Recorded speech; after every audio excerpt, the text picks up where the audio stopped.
بسم اللہ الرحمن الرحیم۔ رزق حلال کی تلاش کو شریعت نے عبادت کہا ہے، اللہ کا فضل کہا ہے۔ قرآن کریم کی آیت ہے فَإِذَا قُضِيَتِ الصَّلَاةُ فَانتَشِرُوا فِي الْأَرْضِ وَابْتَغُوا مِنْ فَضْلِ اللَّهِ۔ اور اسی طرح ایک مسلمان کو شریعت نے دن میں کم از کم 5 مرتبہ نماز کے لیے مسجد آنے کو کہا ہے۔ اب جب وہ مسجد سے نکلتا ہے تو اس کے لیے ایک دعا تلقین کی جاتی ہے، اللہم انی اسألک من فضلک،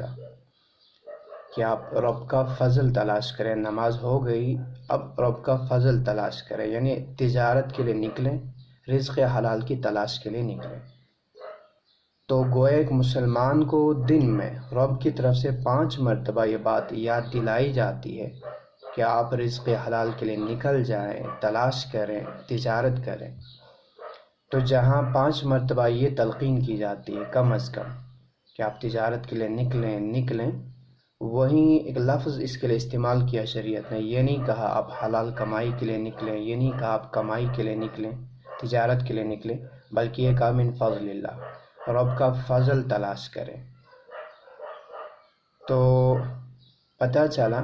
جہاں ایک مسلمان کے لیے تجارت بہت ضروری چیز ہے، رزق حلال کی تلاش بہت اہم ہے، وہیں اس سے صرف تجارت ہی نہیں، اس سے وہ رب کا فضل بنائے، اس سے وہ اپنی عبادت بنائے۔ تو اس سے صرف کمائی کے حیثیت سے نہ دیکھے، صرف کمانے کے لیے نہ کمائے، اس سے رب کا فضل بنانے کی کوشش کرے۔ اب جب یہ رب کا فضل اور عبادت ہے تو یقینی بات ہے عبادت کو ہم سیکھتے ہیں تاکہ وہ شریعت کے مطابق ہو اور وہ ہماری عبادت بن سکے، جیسے نماز ہے۔ تو اسی طرح تجارت بھی جب ہمارے لیے عبادت ہے، رب کا فضل ہے، تو اس کے احکام بھی سیکھنے چاہیے تاکہ یہ ہمارے لیے فضل بن سکے، یہ ہمارے لیے بابرکت بن سکے، نفع بخش بن سکے۔ برکت یہ نہیں کہ میرے کسٹمرز بڑھ رہے ہیں، برکت یہ نہیں کہ میری کمائی دن بدن بڑھ رہی ہے، میری دکان خوب چل رہی ہے۔ برکت تو یہ ہے کہ یہ میرے کتنے کام آ جاتے ہیں، یہ دنیاوی اعتبار سے میرے لیے کتنا راحت رساں اور کتنی آسائش پیدا کر سکتی ہے۔ بہت سے لوگ ایسے ہیں جن کی کمائی کروڑوں میں ہے، لیکن رب نے انہیں کسی نہ کسی بیماری کا شکار کیا کہ وہ ایک ادنا سے غریب شخص کی غذا بھی نہیں کھا پاتے۔ اور کتنے وہ لوگ بھی ہیں جو رات و دن ایک کر کے، رطب و یابس کا خیال نہ رکھ کے، حلال و حرام کی تمیز نہ کر کے، اپنے اور غیر کو بھی بھلا کر کے، رشتہ دنیا ساری ختم کر کے، یہ ساری قربانیاں دے کر کے خوب پیسہ جمع کرتے ہیں، اپنی تجارت کو فروغ دیتے ہیں، لیکن آخر میں وہ کسی حادثے کے شکار ہو جاتے ہیں اور وہ سارا کا سارا مال دوسروں میں بٹ جاتا ہے۔ اس کو دنیاوی اعتبار سے کوئی راحت نہیں ملی، رشتہ اس سے نالا، دوست اس سے دور، دنیاوی اعتبار سے کوئی راحت نہیں، رات و دن ایک کر کے۔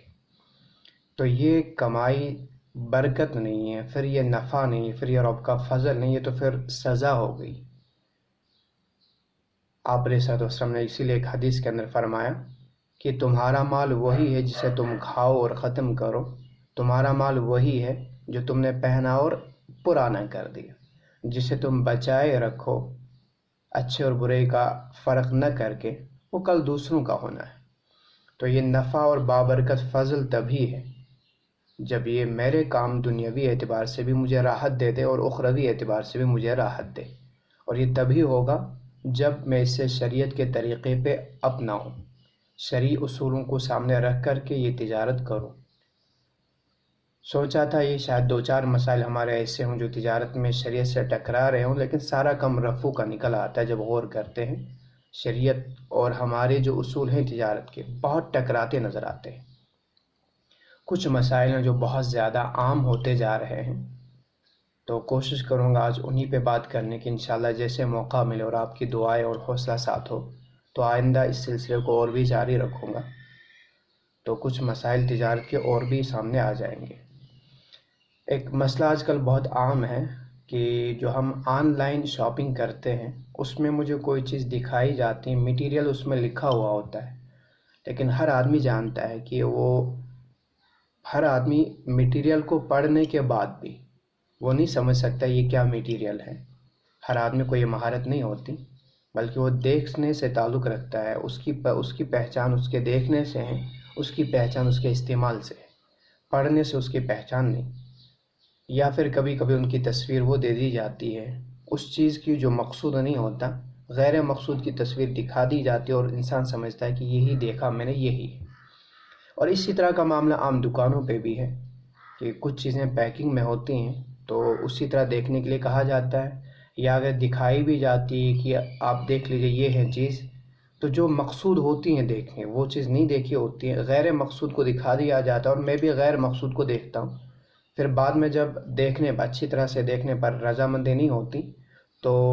میں واپس چاہتا ہوں کرنا، تو دکاندار کہہ دیتے نہیں آپ تو دیکھ چکے ہیں جی، تو نہ وہ لینے کے لیے تیار ہوتا ہے اور یہ آدمی پھر خریدنے کے لیے راضی نہیں ہوتا ہے۔ یاد رکھیں آپ علیہ الصلوۃ والسلام نے فرمایا لا یحل مال امرئ الا بطیب نفس، کسی بھی شخص کا مال دوسرے کے لیے اس کی دلی خواہش کے بغیر حلال نہیں، اور دل کی رضامندی ایک خاص کیفیت کا نام ہے، لہذا جب تک دل میں وہ کیفیت پیدا نہیں ہوتی تو تب تک آپ کے لیے کسی کا مال حلال نہیں،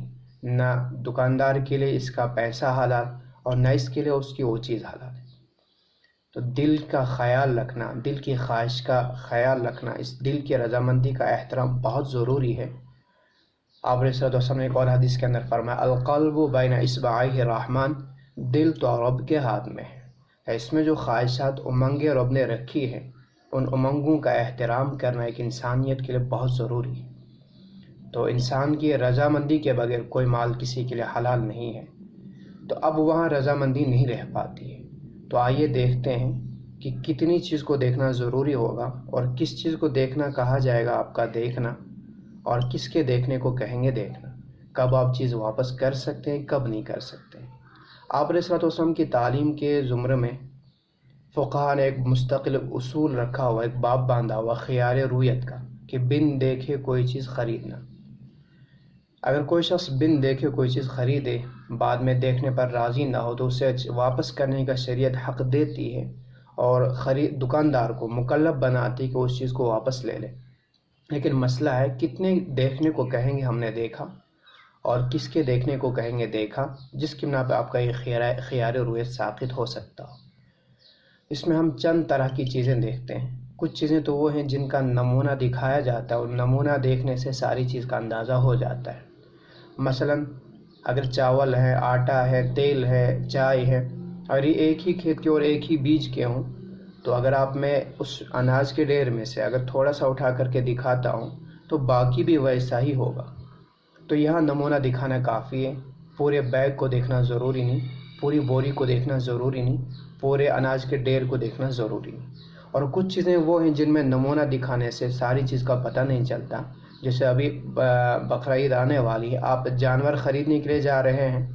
آپ کو بکریوں کا ایک ریوٹ دکھایا جاتا ہے، وہاں اس ریوٹ میں آپ کو انہوں نے نکال کر کے ایک بکری دکھا دی کہ دیکھ لیجیے یہ ہماری بکریاں ہیں۔ تو اب آپ ایک بکری دیکھنے سے ساری بکریوں کا اندازہ وہاں درست نہیں لگا سکتے ہیں، تو گویا ریوڑ میں ایک بکری کے دیکھنے سے وہ نمونہ کافی نہیں ہوگا ساری بکریوں کے دیکھنے کے لیے۔ بڑے جانور ہیں، کسی ایک کو دکھلا دیا جائے تو وہ نمونہ کافی نہیں ہوگا پورے استبل کے جانوروں کو دیکھنے کے لیے، وہاں ہر فرد کو علیحدہ دیکھنا ضروری ہوگا۔ اسی طرح کچھ چیزیں وہ بھی ہیں جن میں ان کو جس مقصد کے لیے لیا جاتا ہے، اگر وہ مقصود کی چیز دیکھی گئی، دکھائی گئی، تب تو اسے دیکھنا کہا جائے گا، لیکن اگر وہ مقصود کی چیز نہیں دکھائی گئی، چاہے پوری چیز اس کے علاوہ آپ دکھا دیں تو اسے دیکھنا نہیں کہا جائے گا، وہاں آپ کو خیار رویت ملے گا، آپ کو حق ہے آپ واپس کریں، اور شریعت مکلف بناتی ہے دکاندار کو وہ چیز واپس لے لیں۔ مثلا آپ نے گاڑی لینی ہے، اب جاتے ہیں گاڑی والے کے پاس، تو گاڑی کا بنیادی مقصد سفر ہے، مجھے یہاں سے وہاں تک پہنچنا ہے، تو اس کے لیے جو چیزیں اصل مقصود ہے وہ گاڑی کا انجن ہے، ٹائر وغیرہ ہے، بریک اور ہینڈل وغیرہ ہے، اس کی لائٹنگ ہے اندر کی، اور اس کی میٹنگ وغیرہ ہے، سیٹ وغیرہ ہے، یہ چیزیں مقصود نہیں۔ تو اب اگر میں نے وہ چیزیں دیکھ لی، چلا کے دیکھ رہا ہوں، انجن ہے، ٹائر وغیرہ دیکھ رہا ہوں، تو یہ کہا جائے گا گویا میں نے پوری گاڑی دیکھ لی ہے۔ اس کے بعد اگر مجھے وہ چیزیں نظر آتی ہیں کہ اس میں میٹنگ صحیح نہیں، وہ صحیح نہیں، اب مجھے پسند نہیں آ جاتی ہے، تو اب یہ نہیں کہا جائے گا کہ میں نے دیکھی نہیں تھی، لہٰذا مقصود کو دیکھنا وہ کافی کہلائے گا۔ ہاں اب اگر کوئی عیب ہو، وہ عیب کس سے کہیں گے وہ میں بعد میں بتلا رہا ہوں، تب تو عیب کی بنا پہ آپ واپس کر سکتے ہیں، لیکن پسند نہ آنے کی بنا پہ اگر آپ نے مقصود کو دیکھا پھر واپس نہیں کیا جا سکتا۔ جیسے ویڈنگ کے کپڑے ہیں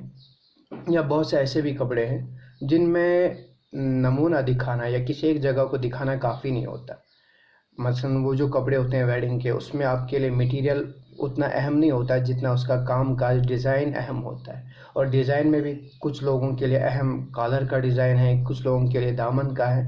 تو اب اگر آپ نے اس کا میٹیریل دکھایا لیکن ڈیزائن نہیں دکھایا تو اسے نہیں کہا جائے گا دیکھنا، یا جس جگہ کا ڈیزائن مقصود ہے اگر آپ نے وہ نہیں دکھایا باقی سارا کپڑا دکھایا پھر بھی کہا جائے گا یہ دیکھنا نہیں ہوا۔ اب اگر اس کپڑے کو بعد میں اچھے سے دیکھنے کے بعد اسے پسند نہ آئے تو وہ واپس کر سکتا ہے، اور آپ کو واپس لینا چاہے شریعت کی روح سے۔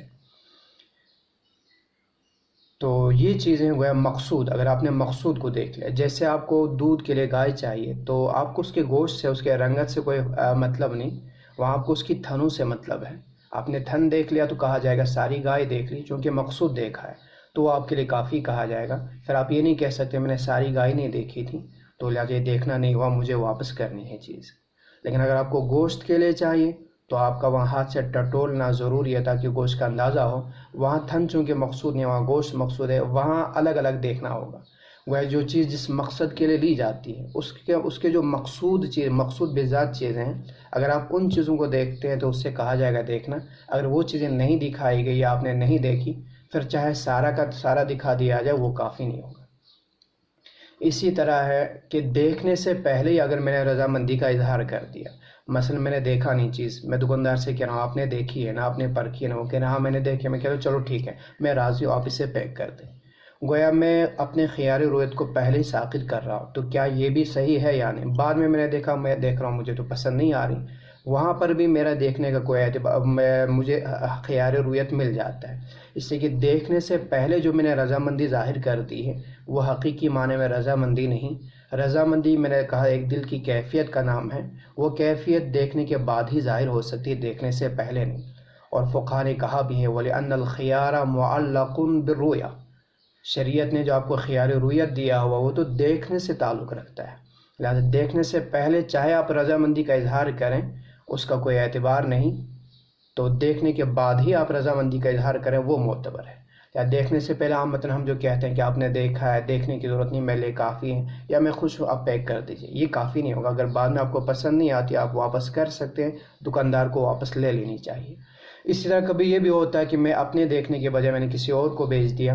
مثلا میں اپنے کسی قاصد کو بھیج دیتا ہوں کہ آپ مجھے وہ مکان چاہیے آپ دیکھ کے آ جائیں، مجھے وہ زمین چاہیے آپ دیکھ کے آ جائیں، وہ گاڑی چاہیے آپ دیکھ کے آ جائیں۔ اب اگر یہ دیکھنے کے لیے جاتے ہیں تو وہ آ کے مجھے بولتے ہیں میں نے دیکھ لیا آپ لے لیجئے، اور میں نے لے لیے، یہ چیزیں میں نے لے لی، تو بعد میں نے دیکھا تو مجھے پسند نہیں تو میں یہاں واپس کر سکتا ہوں۔ لیکن ہوتا یہ دکاندار کہتا ہے یا وہ فلیٹ والا کہتا ہے کہ آپ تو دیکھ چکے، اس نے تو دیکھا، جو آپ کا آدمی آیا تھا وہ تو دیکھ چکا، آپ نے تب منع کیوں نہیں کیا؟ تو یاد رکھیں میرے دیکھنے کا اعتبار ہے، میرے قاصد کے دیکھنے کا اعتبار نہیں ہے۔ اس کی وجہ یہ ہے کہ ہر آدمی کے سوچنے کا پیمانہ الگ ہے، ہر آدمی کے دیکھنے کا زاویہ الگ ہے، ہر آدمی کی پسند اور ٹیسٹ الگ الگ ہے، جس وجہ سے اسے پسند آیا ضروری نہیں اس وجہ سے مجھے بھی پسند آئے۔ اب جب مجھے پسند نہیں آیا تو میرے دلی جذبات ہوں گے نہیں، دل کی رضا ہوگی نہیں۔ اب اگر مجھے زبردستی وہ چیز تھوپی جائے تو دل کی رضا نہیں، تو وہ مال اس کے لیے پاکیزہ نہیں ہوگا، وہ مال اس کے لیے برکت والا نہیں بن سکتا ہے۔ تو یہ کچھ چیزیں ضروری ہیں۔ اسی طرح اگر وہ چیز میں نے لے لی اور لینے کے بعد پسند نہ آئے تو اس بنا پہ واپس کرنا، اگر میں نے دیکھا نہ ہو تو اسے تو ہم خیال رویت کہتے ہیں، لیکن اگر اس میں کوئی عیب نظر آئے تو عیب کی بنا پہ واپس کرنا اسے خیال عیب کہا جاتا ہے۔ خیال عیب میں بھی چند چیزیں ہیں، مثلا اگر میرے پاس وہ چیز آئی اور میں نے اس وقت خریدتے وقت وہ عیب دیکھا پھر بھی میں خرید رہا تو تب تو مجھے نہ چیز واپس کرنے کا حق ہوگا، نہ اس نقصان کی تلافی کی، اس میں عیب ہے کچھ پیسے کم کرو، بعد میں پیسے واپس لینے کا بھی حق نہیں ہوگا کہ میں عیب دیکھ کر کے بھی خرید رہا ہوں گویا میں راضی ہوں۔ ایک صورت۔ دوسری صورت، وہ چیز میرے پاس آئی، میں نے دیکھا بعد میں خریدنے کے بعد اس کے اندر یہ عیب پایا جا رہا ہے، اب اگر میرے پاس پھر سے کوئی عیب پائے گا، مثلا میرے پاس آنے کے بعد اس چیز کو میرے پاس آنے کے مثلا ایک کپڑا ہی تھا، میں نے اس سے کٹنگ کرائی، میں نے اس سے ڈائی وغیرہ کرائی ہے، یا میں نے اس سے کچھ اور کر دیا،